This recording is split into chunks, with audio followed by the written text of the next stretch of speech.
Baik, selamat pagi teman-teman. Selamat pagi, Kak. Selamat pagi, Kak. Terkait dengan tugas yang diberikan, di sini saya akan membagikan materi tentang peradilan tata usaha negara. Jadi, yang pertama, lembaga peradilan tata usaha negara. Menurut pasal 4 Undang-Undang Nomor 5 Tahun 1986 dan Undang-Undang Nomor 9 tahun 2004 dan Undang-Undang Nomor 51 tahun 2009, peradilan tata usaha negara adalah salah satu pelaku kekuasaan kehakiman bagi rakyat pencari keadilan terhadap sengketa tata usaha negara. Yang berikutnya, landasan dasar hukum organisasi lembaga peradilan tata usaha negara.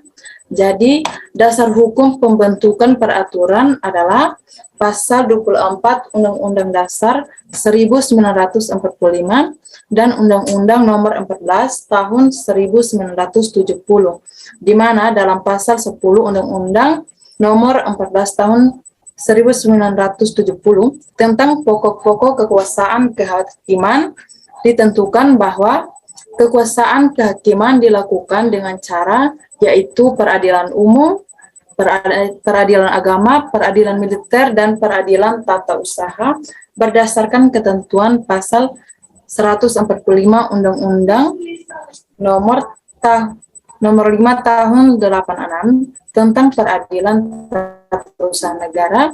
Terbentuklah 5 buah peradilan tata usaha negara. Peradilan tata usaha negara di Jakarta, Surabaya, dan Ujung Padang mulai menjalankan tugas dan penerapannya mulai pada tanggal 14 Januari 1991 berdasarkan Peraturan Pemerintah Nomor 7 Tahun 1991, Lembaran Nomor 8 Tahun 1991. Jadi di sini kita akan lihat kedudukan dan susunan lembaga peradilan tata usaha negara. Jadi menurut pasal 4 Undang-Undang Nomor 5 Tahun 1986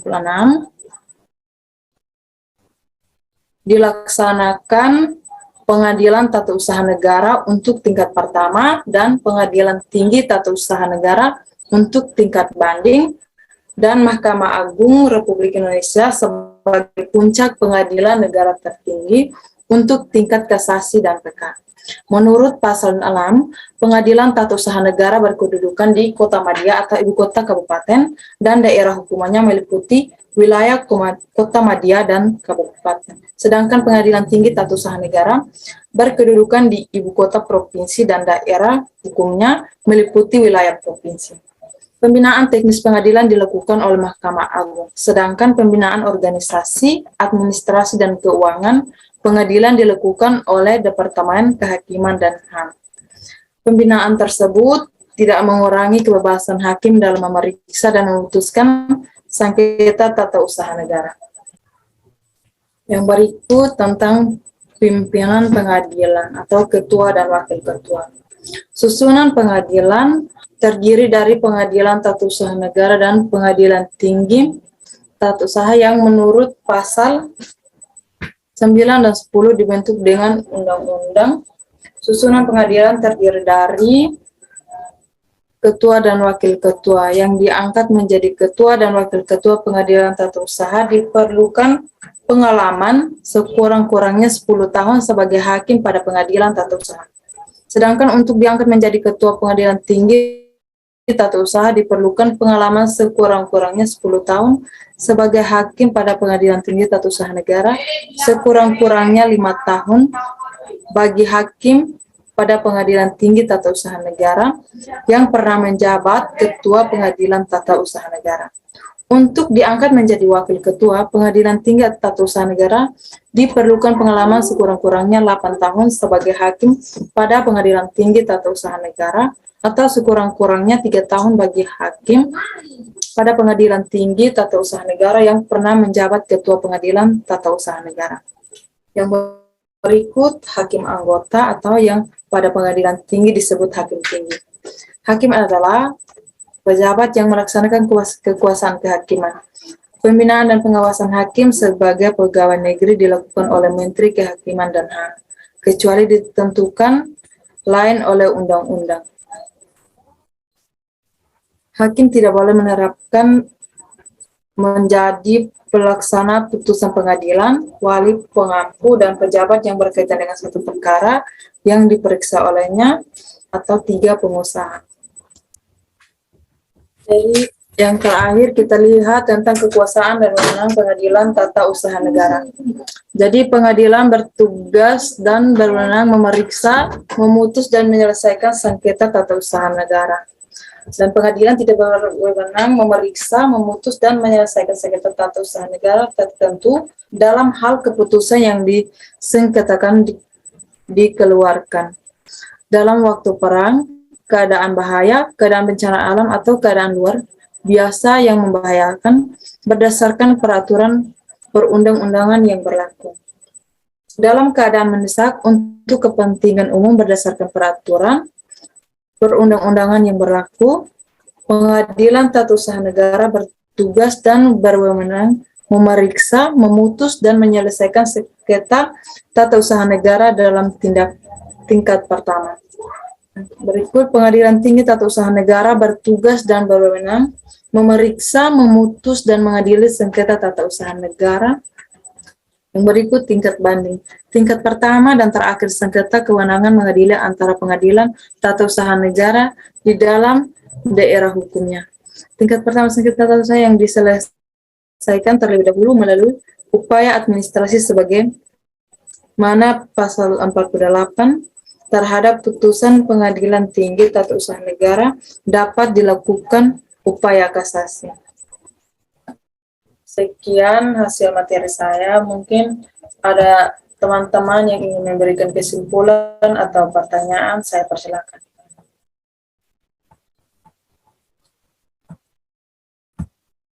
Ya baik, terima kasih atas kesempatan yang telah diberikan. Di sini saya akan bertanya kepada Kakak Maria Asnatsiran dengan materi yang telah dibawakan tentang peradilan tata usaha negara. Di sini saya ingin bertanya dengan bunyi pertanyaan, bagaimana kekuatan hukum atas putusan pengadilan tata usaha negara yang berkekuatan hukum tetap? Terima kasih. Ada yang ingin bertanya lagi? Kalau tidak ada, baik. Terima kasih untuk Kak Itron yang sudah bertanya. Jadi putusan di sini saya akan langsung menjawab saja. Jadi putusan pengadilan tata usaha negara bersifat mengikat umum atau erga omnes. Maka kekuatan putusan pengadilan tata usaha negara tersebut sama dengan kekuatan peraturan perundang-undangan. Dengan demikian, suatu putusan pengadilan tata usaha negara yang berkekuatan hukum kekuatan sebagai berikut, yaitu kekuatan mengikat, yang kedua kekuatan pembuktian, dan ketiga kekuatan eksekutorial bagi pejabat pemerintah yang tidak melaksanakan putusan tata usaha negara yang berkekuatan hukum tetap menurut pasal 116 Undang-Undang Nomor 51 Tahun 2009 tentang perubahan kedua atas Undang-Undang Nomor 5 Tahun 1986 tentang peradilan tata usaha negara dapat dikenai sanksi.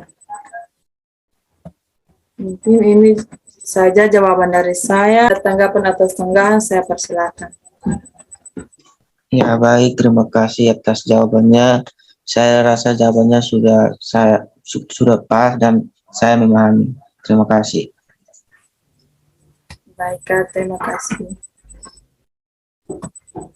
Jadi di sini saya akan menjelaskan tentang perubahan yang saya harapkan, yaitu semoga bangsa kita ini selalu menegakkan hukum yang bertanggung jawab, dan negara haruslah berdiri di atas hukum yang menjamin keadilan kepada warga negaranya, keadilan merupakan syarat bagi tercapainya kebahagiaan untuk warga negaranya, dan sebagai dasar daripada keadilan itu perlu diajarkan rasa kesusilaan kepada setiap manusia agar mereka menjadi warga negara yang baik. Dan yang kedua, hal apa saja yang masih kurang dalam penyelenggaraan peradilan. Jadi rasa keadilan tidak akan sama antara yang satu dengan lainnya, sehingga sulit untuk mencapai kepuasan bagi kedua belah pihak jika perkara di badan peradilan. Adapun akses informasi akan penyelenggaraan sertifikasi terhadap mediator sampai sekarang belum terlaksana dengan optimal, mengingat sumber daya manusia yang sangat terbatas, yaitu minimnya jumlah hakim dan non-hakim yang bersertifikat mediator, serta belum jelasnya kriteria akan keberhasilan dari sebuah mediasi, dan ketidakjelasan ini sangat kompleks dalam substansinya, yaitu dalam hal kompensasi insentif yang juga masih kurang efektif. Dan yang ketiga, harapan saya keadilan haruslah dapat diakses di semua kalangan masyarakat, termasuk juga kepastian dalam mendapatkan keadilan. Karena lamanya proses hukum di pengadilan terkadang membuat masyarakat semakin sulit meraih keadilan yang hakiki. Oleh karena itu, perlu terobosan hukum agar peradilan tetap konsisten menerapkan asas peradilan cepat, sederhana, dan berbiaya ringan. Jadi sekian hasil materi dari saya. Selebihnya saya mohon maaf. Sekian dan terima kasih.